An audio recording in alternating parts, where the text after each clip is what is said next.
الحمد لله وكفى والصلاة والسلام على من لا نبي بعده اما بعد فاعوذ باللہ من الشیطان الرجیم بسم اللہ الرحمن الرحیم۔ آج ہم لیکچر نمبر 25 کا آغاز کر رہے ہیں اور آج کے لیکچر میں ہم حضرت خنسہ اور حضرت ام حرام کی سیرت پہ بات کریں گے۔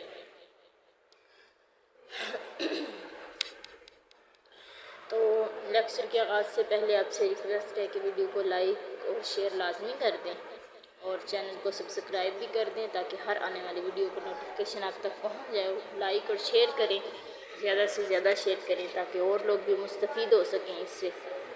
تو کیونکہ یہ عظیم صحابیات ہے، آج ہم مغرب کے کلچر کو اپنا رہے ہیں، ان کے طور طریقے کو اپنا رہے ہیں۔ صحابیات کی سیرت کو چھوڑ کر ہم مغرب کے شعار کو اپنا شعار سمجھ بیٹھے ہیں، تو یہ ہمیں تبھی پتہ چلے گا جب ہم سیرت کو پڑھیں گے اور دوسروں کو پڑھ کے سنائیں گے، دوسروں کو یہ بات سکھائیں گے، دوسروں تک یہ بات فارورڈ کریں گے کہ ہمیں مغرب کو نہیں بلکہ اسلام کی صحابیات کی سیرت کو اپنانا ہے، ان کے کلچر کو اپنانا ہے۔ یہ تبھی ہوگا جب ہم انہیں پڑھیں گے۔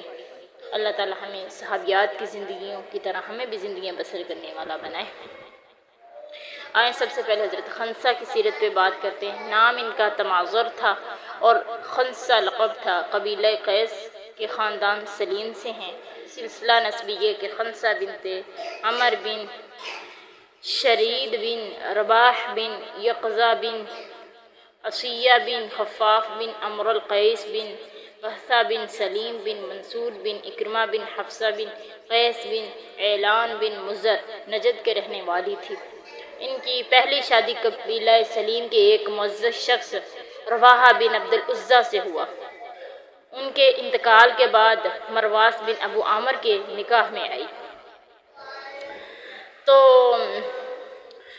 جب اسلام آیا، نبی صلی اللہ علیہ وسلم مکہ سے مدینہ ہجرت کر کے آئے تو حضرت خنسہ کو خبر ملی کہ قبیلہ قریش کے سردار عبد المطلب کے پوتے محمد صلی اللہ علیہ وسلم نبی ہونے کے دعویدار ہیں، اور وہ کہتے ہیں کہ میں جو دین لے کے آیا ہوں وہ سچا دین ہے۔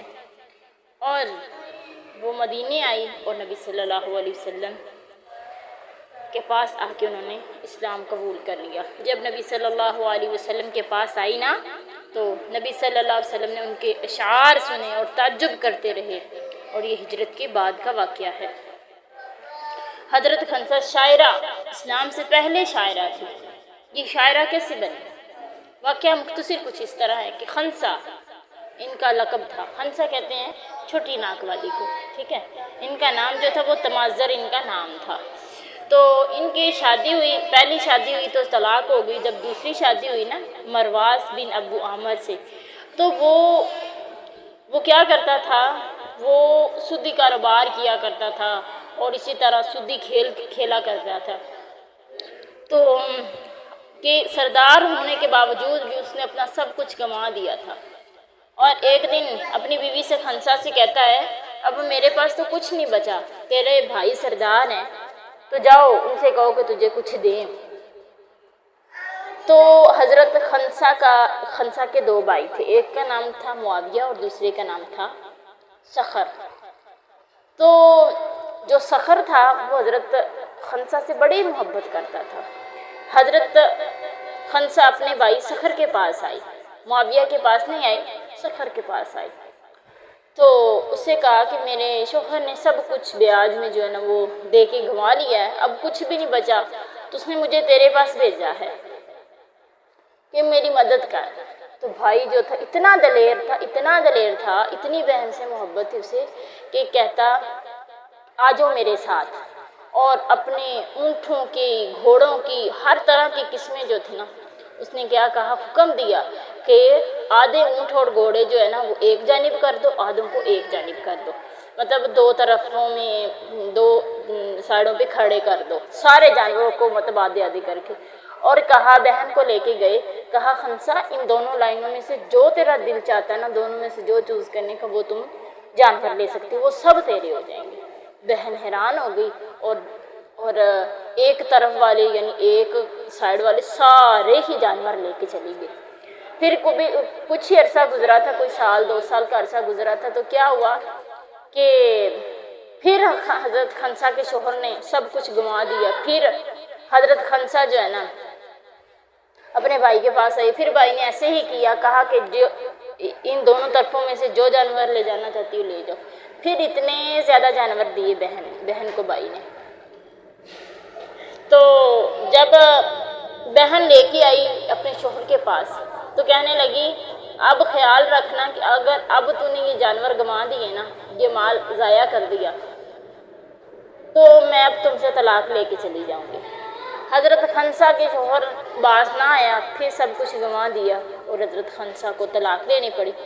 تو بھائی کی محبت کا یہ اندازہ تھا، یہ طریقہ تھا، یہ محبت تھی اس کی۔ تو ہوا کچھ اس طرح کہ یہ نجد کے رہنے والی تھی اور قبیلہ خاندان سلیم کے رہنے والی تھی۔ تو یہ مضر جو تھا یہ بھی سردار تھا۔ ایک دن کسی اور قبیلے کے سردار کی محفل میں گیا تو کیا دیکھتا ہے کہ اس سردار کی ایک بیوی اب بہت ہی خوبصورت ہے، اسے محبت ہو گئی۔ اسلام سے قبل کا واقعہ ہے یہ، ٹھیک ہے۔ تو اسے محبت ہو گئی اور اس عورت سے کہنے لگا اپنے شوہر سے طلاق لو اور مجھ سے شادی کرو۔ اس نے کہا کہ میں کیسے طلاق لے سکتی ہوں کہ میں سردار کی بیوی ہوں۔ خیر اس نے کہا کہ میں تیرے شوہر سے خود بات کر لیتا ہوں، اور بھری محفل میں کہتا کہ اپنی بیوی کو طلاق دو، اس سے میں نے شادی کرنی، جس سے کہ ان میں ایک جنگ چھڑ گئی۔ تو ایک دن مضر جو ہے وہاں لڑائی ہوئی، لیکن مضر جو ہے نا وہاں سے بچ کے نکل آیا۔ ایک دن کیا ہوا، مضر شکار کے لیے نکلا ہوا تھا، تو اس خاندان کے آدمی کو سردار کو پتا چلا کہ بھئی اب آج مضر جو ہے نا وہ اکیلا ہی نکلا ہوا ہے۔ تو خنسا کا بڑا بھائی معاویہ وہ پہلے جنگ کے اندر مارا گیا تھا، دوسرا بھائی یہ مضر تھا جو بڑی محبت کرتا تھا۔ یہ اکیلا شکار کے لیے نکلا تو اس سردار نے اسے قتل کر دیا، اس وجہ سے کہ اس نے کیا کیا ہے، میری بیوی پر بری نظر سے یعنی میری بیوی کو دیکھا ہے۔ تو جب حضرت خنسا کو پتا چلا اتنا روئی کہ انہوں نے اپنے بھائی کے جوتوں کو نا رسی کے اندر پرو کر اپنے گلے کا ہار بنا لیا۔ اتنا روئی کہ یہ اتنے میرے سے کہتی تھی اپنے بھائی کی جدائی کے اندر کہ شاعرہ بن گئی، اتنے زیادہ۔ اور یہ شعر بہت جو ہے نا پڑھتی تھی، کہتی تھی جب بھی سورج طلوع ہوتا کہتی اے سورج تیرے طلوع ہونے سے مجھے میرے سورج کے غروب ہونے کی یاد آتی ہے، اے مضر مجھے تیری جدائی بڑی یاد آتی ہے۔ اس طرح اپنے بھائی کی یاد میں روتی رہتی تو وہ شاعرہ بن گئی، ایسی شاعرہ بنی کہ آج بھی ان جیسی کوئی شاعرہ نہیں ہے اس دنیا کے اندر۔ تو یہی واقعے کو مختصر کرتے ہیں، یہ اسلام سے قبل کا واقعہ ہے۔ جب اسلام آیا تو اسلام نے انہیں صبر سکھایا۔ حضرت خنسا کے 4 بیٹے قادسیہ کے اندر شہید ہوئے اور شہادت کے لیے خود انہیں بھیجا۔ درس کیا دیا، کہنے لگی بیٹا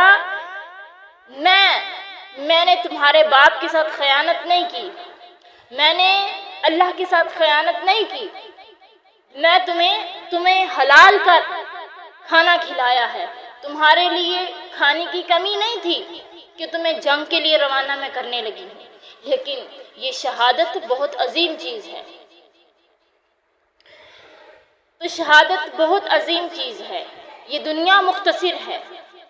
اپنے بیٹوں سے کہتی جاؤ، 4 بیٹوں سے کہتی جاؤ میدان کے اندر جاؤ، تو سارے جتنے بھی زخم تمہیں آنے چاہیے سارے تمہارے سینے پہ آنے چاہیے، کوئی زخم پیٹھ پہ نہیں ہونا چاہیے کہ یہ جو ہے میدان چھوڑ کے بھاگے۔ پیٹھ پہ لگنے کا مطلب ہے کہ میدان چھوڑ کے بھاگنے کی علامت ہے، سینے پہ لگنے کا مطلب ہے کہ یہ وار کرتا شہید ہو گیا ہے۔ حضرت خنسا نے بھیجا، 4 بیٹے شہید ہو گئے۔ تو کیا پوچھتی جب خبر ملی کہ تمہارے بیٹے شہید ہو گئے، کہتے ہیں کہ پوچھتی ہیں ہر کسی سے بتاؤ میرے بیٹوں نے جو زخم کھائے ہیں وہ سینے پہ ہیں یا پیٹھ پہ۔ سبحان اللہ، یہ اسلام تھا جس نے انہیں جہاد، جس نے انہیں صبر سکھایا۔ تو چلے بات کو یہی مختصر کرتے ہیں۔ تو جب حضرت عمر کی خلافت کا زمانہ آیا تو قادسیہ عراق میں جنگ ہوئی، تو حضرت خنسا کے چاروں بیٹوں نے میدان میں حصہ لے کر شامل ہو گئے۔ تو حضرت خنسا نے انہیں بڑے پیار محبت سے سمجھایا اور انہیں کہا کہ بھئی تم نے شہید ہونا ہے، جو کہ ابھی میں نے آپ کو بتایا ہے۔ تو کہنے لگی کہ اللہ تعالیٰ کا وعدہ ہے کہ یا ایھا الذین آمنوا اصبروا وصابروا ورابطوا، تو اے ایمان والو صبر کرو اور تم کیا کرو، جنگ کی تیاری کرو، مورچہ بندی کرو۔ تو اپنے بیٹوں سے کہا کہ باغے تھامو اور اٹھاؤ، اپنی تلواریں اٹھاؤ اور گھوڑوں کو تیار کرو، نکل جاؤ۔ اور نکلے اور وہ وہاں جا کر شہید ہو گئے، سبحان اللہ۔ تو حضرت عمر رضی اللہ تعالی عنہ ان کے بیٹوں کو 200 درہم سالانہ وظیفہ دیتے تھے۔ ان کی شہادت کے بعد حضرت خنسا کو یہ ملتا رہا۔ حضرت خنسا کی وفات 24 ہجری میں ہوئی۔ تو ان کے 4 بیٹے تھے جو قادسیہ میں شہید ہوئے۔ عبداللہ، ابو شجرہ یہ پہلے شوہر سے تھے، زیاد اور معاویہ دوسرے شوہر سے تھے۔ اور اقسام سخن میں حضرت خنسا جو تھی وہ اپنی مثال اپنے ساتھ کسی اور کو نہیں رکھ سکتی کہ ان جیسا کوئی بھی نہیں ہے جو کہ ان جیسی شاعری کوئی کر سکے۔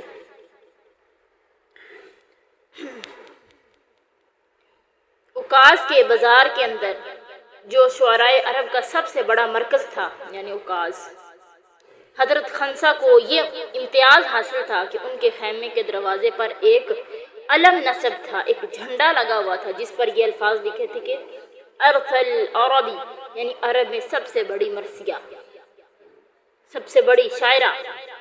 نابغہ جو اپنے زمانے کا سب سے بڑا شاعر تھا، اس کو حضرت خنسا نے اپنا کلام سنایا تو بولا اگر میں ابو بصیر عائشہ کا کلام نہ سن لیتا تو تجھ کو تمام عالم میں سب سے بڑا شاعر تسلیم کر لیتا۔ حضرت خنسا کا دیوان بہت ہی ضخیم ہے، جو کہ 1888 عیسوی میں بیروت سے شرح کے ساتھ جو ہے نا وہ چھاپا گیا۔ اس میں حضرت خنسا کے ساتھ 60 اور عورتوں کے ورثے شامل ہیں۔ 1899 عیسوی میں اس کا جو تھا نا فرانچ زبان میں جو ہے نا وہ ترجمہ کیا گیا اور دوبارہ سے پھر شائع ہوئی۔ مطلب وہ کہ حضرت خنسا کے اشعار آج بھی جو ہے نا اتنی زیادہ تعداد ہے ان کی کہ اس پہ جو ہے وہ کتابیں لکھی گئی ہیں، ان کے اشعار کو لکھا گیا ہے، آج بھی موجود ہیں۔ تو یہ وہ شاعرہ اسلام تھی جو اسلام سے پہلے اپنے بھائی کی غم کے اندر بے صبری ہو گئی اور اتنی بڑی شاعرہ بن گئی۔ اسلام آیا تو اسلام نے انہیں صبر سکھایا۔ اب بات کرتے ہیں ام حرام کی سیرت پہ۔ ان کا نام معلوم نہیں ہے۔ ام حرام کو نیت تھی، قبیلہ خزرج کے خاندان ابو نجار سے تھی، ٹھیک ہے۔ سلسلہ نسب یہ کہ ام حرام بنت ملحان بن خالد بن زید بن حرام بن جند بن عمر بن غنم بن عدی بن ابن نجار۔ والدہ کا نام ملیکہ تھا اور جو مالک بن عدی بن زید بن منات بن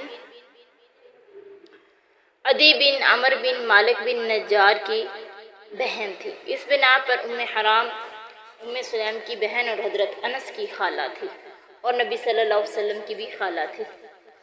تو حضرت ام حرام کا نکاح جو تھا عمر بن قیس انصاری سے ہوا۔ جب انہوں نے غزوہ احد میں شہادت پائی تو حضرت عبادہ بن صامت سے ان کا نکاح ہوا، جو بڑے رتبے کے صحابی تھے۔ نبی صلی اللہ علیہ وسلم جب کبھی قباء کی طرف تشریف لے جاتے تو حضرت ام حرام کے گھر آتے اور کھانا نوش فرماتے۔ حجۃ الوداع کے بعد ایک روز نبی صلی اللہ علیہ وسلم تشریف لائے، کھانا کھایا اور آرام فرمایا۔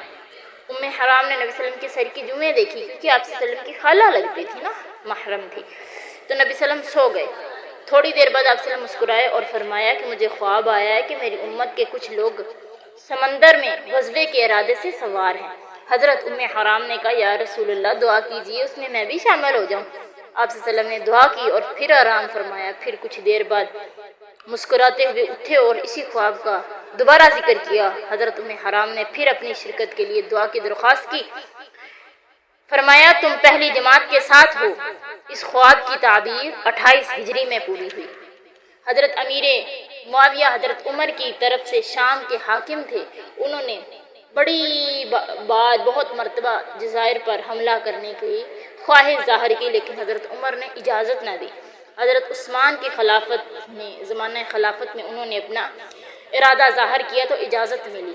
انہوں نے جزیرہ قبرص پر حملے کے لیے ایک بیڑا تیار کیا۔ اس حملے میں بہت سارے صحابہ بھی شریک تھے۔ ابو ذر، ابو دردہ اور حضرت عبادہ بن سامت، حضرت ام حرام بھی ان میں شامل تھی۔ تو بیڑا احمس کے ساحل سے روانہ ہوا اور قبرص فتح ہو گیا۔ واپسی میں حضرت ام حرام سواری پر چڑھ رہی تھی کہ نیچے گری اور فوت ہو گئی۔ لوگوں نے وہیں انہیں قبرص کے اندر ہی انہیں دفن کر دیا۔ ام حرام سے 3 لڑکے پیدا ہوئے۔ پہلے شوہر سے قیس پیدا ہوا، قیس اور عبداللہ، اور حضرت عبادہ سے محمد پیدا ہوا۔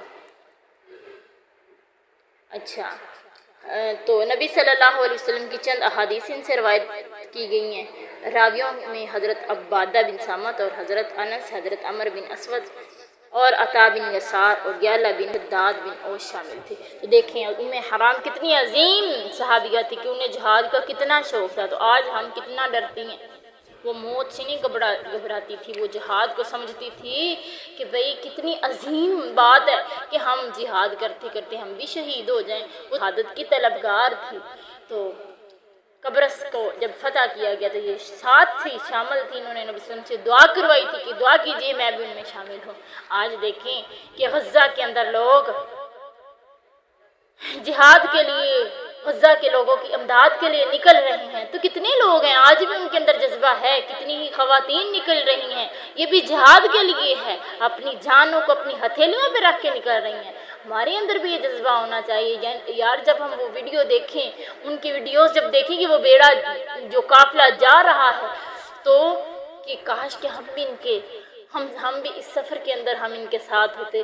اگر یہ ہم نہیں کر سکتے تو اپنی آواز بلند کر سکتے ہیں، ہم ان کے لیے دعا کر سکتے ہیں کہ اللہ ان کی حفاظت فرما اور جس مقصد کے لیے وہ نکلے اور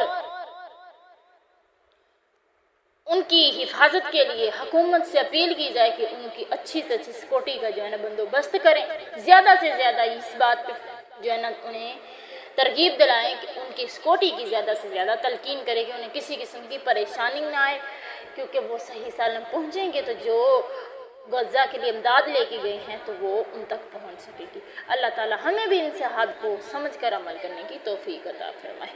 السلام علیکم ورحمۃ اللہ وبرکاتہ۔